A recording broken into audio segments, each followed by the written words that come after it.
ये तो हम सभी जानते ही हैं, गरुड़ और नाग दोनों ही एक दूसरे के सबसे बड़े दुश्मन हैं।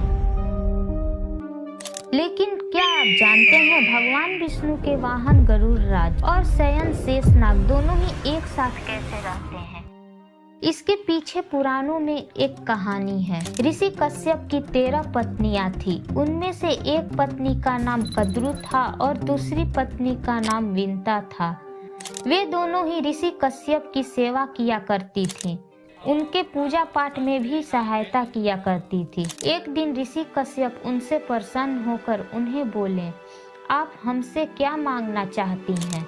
तब कद्रु ने उनसे 100 बच्चे मांगे और कहा, मेरे बच्चे इतने शक्तिशाली हों कि जिसे सब छूने से भी डरें।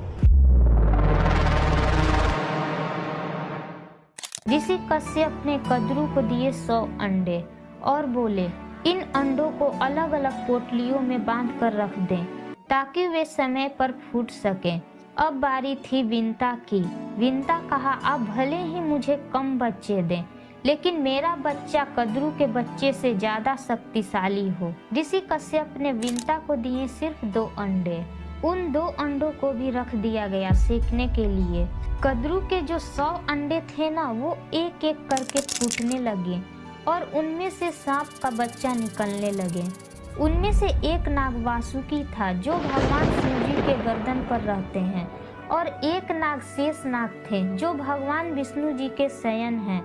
और जितने भी इस संसार में नाग और सांप हैं, सारे कद्रु के ही बच्चे हैं। ये जब एक एक करके सारे अंडे फूट रहे थे और एक के पीछे एक नाग निकल रहे थे, तो विंता परेशान होने लग गई और उनसे रहा नहीं गया।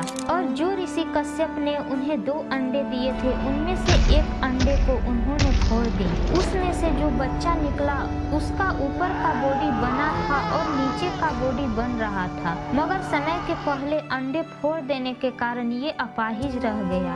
और जब वो निकला तो नाराज होकर ऊपर की ओर चला गया। अब विंता बहुत ही पेशेंस के साथ अपने एक अंडे फूटने का इंतजार करने लग गई। जब दूसरे अंडे से जो बच्चा निकला था, वो था गरुड़। गरुड़ जो भगवान विष्णु जी की वाहन है, और जो अंडा समय के पहले विंता जी ने तोड़ दिए थे, उनका नाम था अरुण, जो सूर्य देव के 7 घोड़े के रथ के सारथी हैं। एक दिन कद्रु और विंता में इस बात पर विवाद खड़ा हो गया कि सूर्य देव के घोड़े काले कलर हैं या सफेद कलर। विंता ने उनका कलर सफेद बताई और कद्रु ने कहा, नहीं, वे काले कलर के हैं। विंता ने एक शर्त रखी, अगर घोड़े का रंग सफेद हुआ तो तुम और तुम्हारे पुत्र हमारे दास बनकर रहेंगे। कद्रु ने उस शर्त को स्वीकार कर ली थी, लेकिन वो परेशान थी। अगर घोड़े का रंग काले नहीं हुआ तो उन्हें दास बनकर रहना पड़ेगा। जब कद्रु ने अपने पुत्रों से इसकी चर्चा की, तब शेषनाग को छोड़कर सभी पुत्रों ने कहा,